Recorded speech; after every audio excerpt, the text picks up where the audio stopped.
jala yo'q. O'ta qattiq jala yo'q. Ha, mahallaning yarmi suv bosib ketdi. Qiqilmaymi? Yo'q. No. Pulni so'ramadim. O'shanda 96 million yopilib qo'ygan. 96 million to'liq to'lagan shu. Ko'chatlarimiz endi ko'ringan paytida. Bu qatqaloqda qolib ketib, yuvib ketdi deyadi. Siz 4,5 million to'ladingiz, to'g'rimi? Qancha pul tushdi? 35 million. 35 million tushdi. Hurmatli fermerlar, o'tgan safar shu hosil sug'urtasi bo'yicha video qilgandik, esingizda bo'lsa, o'sha sel urib ketgan dala, bu boshqa dala Norin tumani, Namangan Norin tumaniga keldik va bu yerda o'sha hosil sug'urtasi bo'lgan va ekspertlar tomonidan o'rganib ketilgan va puli to'langan to'lamaganini hozir fermerlardan eshityapmiz va ular o'zining dardini aytib beradi. Izohlarda ko'pchilik yozdiki, demak bu umuman ishonmaymiz, yugurganmiz, yelganmiz bo'lmagan va umuman bu narsa ishonch yo'q, pessimistik fikrlar juda ham ko'p bo'ldi. Demak, kichkina ko'rsatuv qildik. Ko'rsatuv davomida fermerlarni shu dardini, fikrini eshitib olishingiz mumkin bo'ladi. Sug'urtaga qancha to'lagandingiz boshida? 5,5 million. Aprelda boshlarida to'lagan. Aprelda boshida to'lagansiz, o'shani kredit chiqarayotgan to'lavergansiz. Kredit chiqarayotganda ular aytishki, sug'urtaga pul chiqmasa dedi. Ha. Bilasiz, biz hech qanaqa chiqmaydi. Chiqmaydi bu deydi. Bo'pti, o'tkazib oldik. O'z qonunda shunaqa-da. 5,5 o'tkazib oldim. Lekin asli o'yladi. Imtiyozli kredit olsangiz, men hosil sug'urta qilmasangiz chiqmaydi, chiqarishga haqqi yo'q. Ilgari men o'sha kapelni qilmasdan oldin, kamoldan men kredit olmasdim. Ha. G'allaga, paxtaga kredit olganmasdim. Ha. Faqat svoygar bilan qilardim. Ha. O'zim yonimdan qilardim.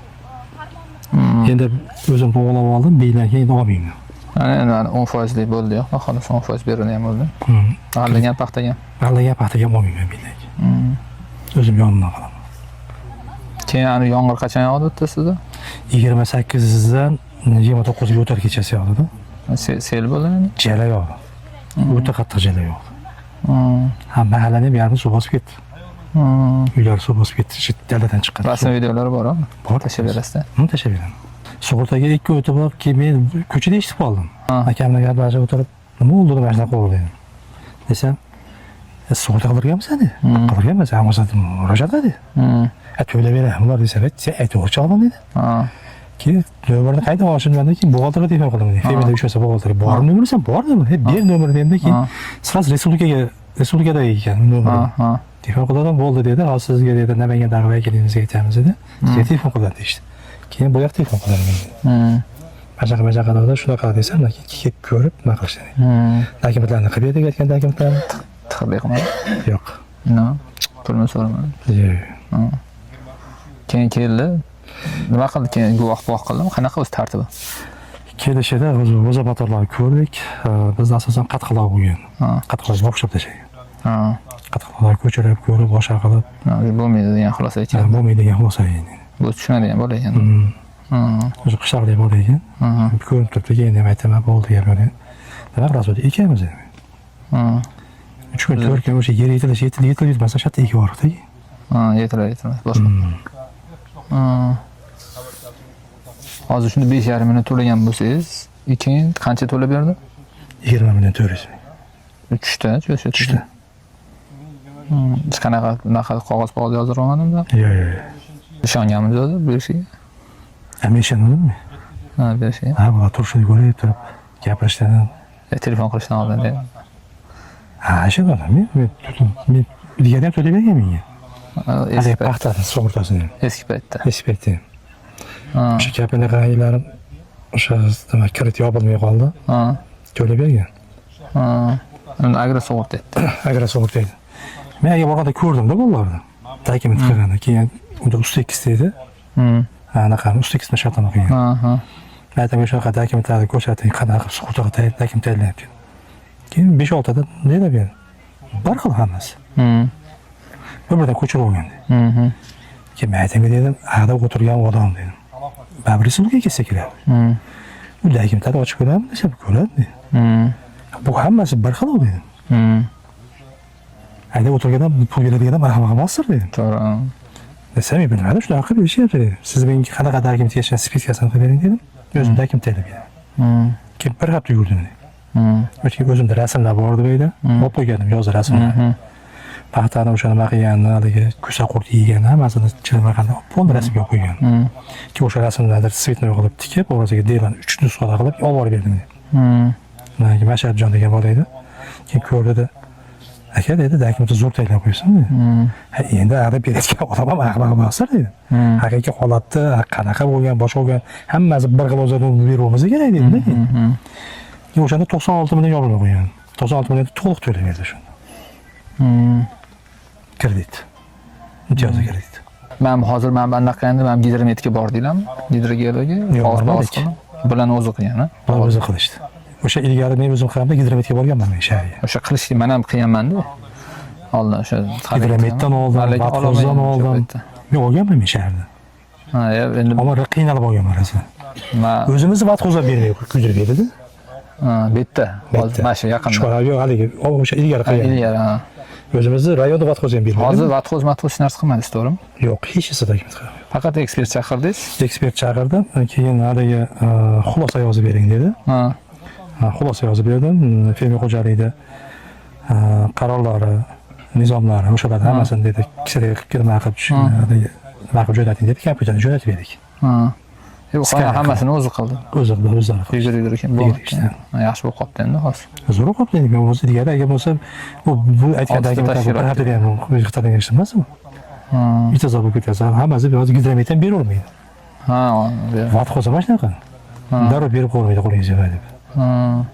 Shu bizda shu aprel oyining oxirida kuchli jala yog'di kechasi. Nechinchida?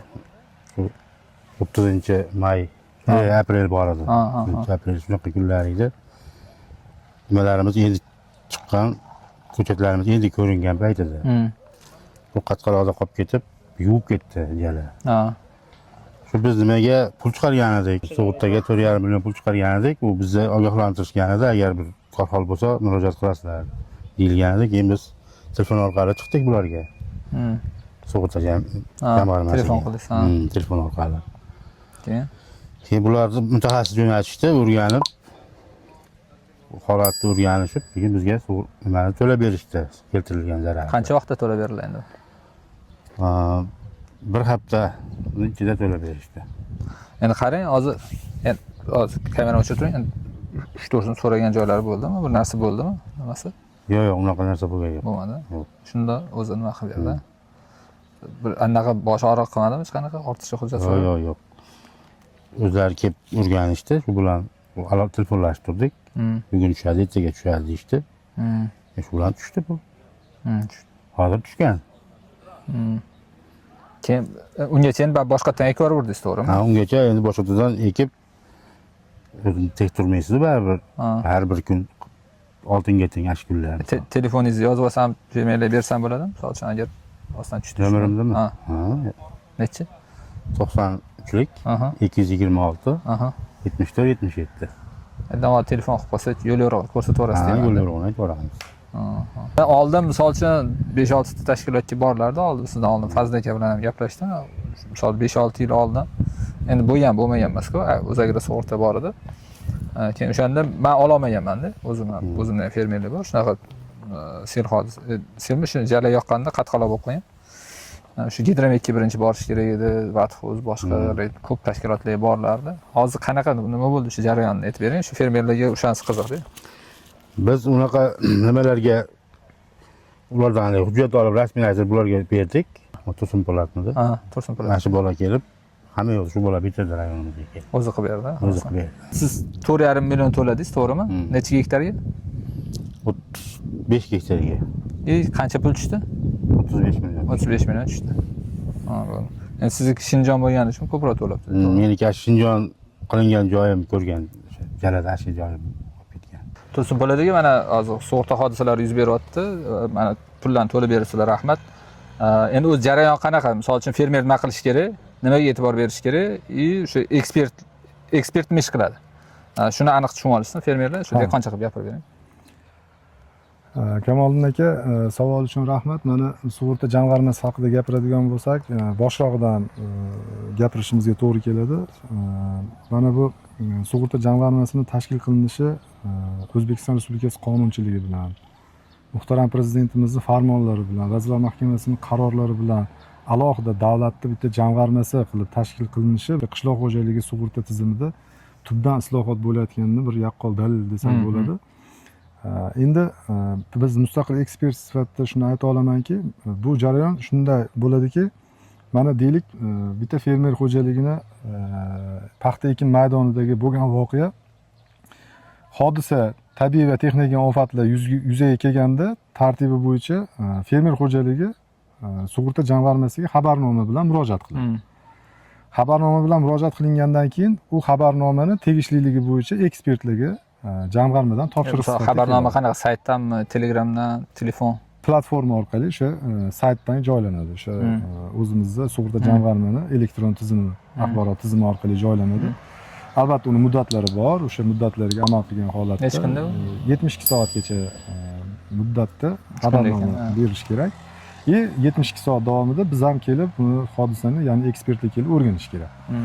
Biz o'sha ekspertlar hodisani xolisona yondashib, o'rganib, fermer xo'jaligida qancha gektar maydonda o'sha ekin bor, o'sha ekindan qanchasiga zarar yetdi, qancha gektarga, qanaqa darajada zarar yetganligini aniqlash uchun biz ularga dastlabki kuzatuvimizni amalga oshiramiz. Ko'ramiz, erta qanaqa hodisa bo'lgan, do'l urganmi yoki kichik sel hodisasi bo'lganmi yoki jiddiy sel olganmi. Kichik sel hodisasi bo'lgan bo'lsa, masalan, qotqolon darajasi isib ketish jarayonida qancha santimetrga qarab ketyapti. Ertaga u paxta hosilining rivojlanishi qanaqa tartibda bo'ladi? U rivojlanadimi yoki polniy buzib buni to'liq, kechirasiz, to'liq buzib qaytadan ekish kerak bo'ladimi? Albatta ularni ko'ramiz. O'sha tegishli mutaxassislarni biz jalb qilishga vakolat berildi mustaqil ekspertlarga. Biz lozim bo'lsa o'sha tegishli agronomlarni, fermer kengash, masalan, fermer kengashimizdan mutaxassislarni yoki agroinspeksiya deymiz, mutaxassislarni, umuman tuman hokimligini vakillari yoki tijorat banki vakillarini kredit bilan bog'liq masalalarda savol chiqsa, ularni chaqiramizda, lozim bo'lsa ulardan ham tegishli tartibda komissiyani sizlar tashkillashtirasizlar, ma'lumotlarni olamiz. Fermer yugurib sizlar qilasizlar. Albatta ular yugurmaydi, ularga hech qanaqa ortiqcha sarsongarchilik. Gidrometdan ham qog'ozni sizlar qilasizlar? Albatta, hech qanaqa sarsongarchilik fermer zimmasiga yuklanmagan. Ularga faqat xabarnoma berish, ixtiyoriy ravishda sug'urta to'lovi yoki mukofotini amalga oshirib qo'ygandan keyin, avvalambor bo'lmasin, mabodo shunaqa hodisa yuzaga kelsa, ulardan faqat xabarnoma berish talab qilinadi xolos. Qolgan hujjatlarni o'sha fermer kengashlarimizni rahbarlari yoki mutaxassislar orqali biz albatta yig'ib uni o'zimizni jamg'armaga, komissiyaga taqdim qilamiz. Jamg'arma o'rganilgan, biz o'rgangan xulosa bo'yicha o'rnatilgan tartibda ular ham o'rganish olib borib, lozim darajada o'zlarining qarorlarini chiqarishadi yoki bir hujjatlarni chiqargandan keyin to'lash lozim bo'lgan zarari miqdori aniqlanib, o'sha belgilangan tartibda o'sha xo'jalikka hisob raqamiga o'tkazib beriladi. Shu zarar qanaqa aniqlanadi? Misol uchun mana zarar bo'ldi, ko'rdinglar, misol 50%, 30%, 80% zarar aniqlandi. Va tartibi qanaqa o'zi? Misol hisoblash. Mana sodda tilda tushuntiradigan bo'lsam, zarar miqdorini aniqlash albatta biz respublikada komissiya ishtirokida amalga oshiriladi. Endi o'zini normativlari bor. Masalan, 1 gektar maydonga necha kilogramm urug' ketgan, misol uchun biz uni o'rganish jarayonida, masalan, mana shu fermer misol qilaylik, Xitoy, ya'ni o'sha Hinlao 64 urug'ini mahalliy usulda ekkan. Agar mabodo ya'ni Shinjon usulida ekkan bo'lganda unga qarab turib, mahalliy usulda eksa unga qarab, misol uchun urug'ini mahalliy urug' ekkan bo'lsa unga qarab hisob olinadi. Demak, mana ikkita fermerlar va ekspert fikrlarini eshitdik. Demak, o'sha pullarni olishibdi, har qayerda ko'rsatishdi bizga. Va izohlarda siz ham o'z fikringizni yozib qo'ying, albatta. Bu narsalarga endi ishondingizmi, yo'qmi? Va bu fikrlaringiz bizga ayniqsa muhim va kelgusi ko'rsatuvlarimizda shunga ko'ra yana olib boramiz. Bu oxirgi ko'rsatuv emas. Yana agar sug'urta hodisasi bo'lgan hududlar bo'lsa, izohlarga yozib qo'ying. Agar sug'urta hodisasi bo'lib, qayta ekishga bo'lmasa, o'sha sug'urta pulini olgan bo'lsangiz, uni ham izohlarga yozib qo'ying.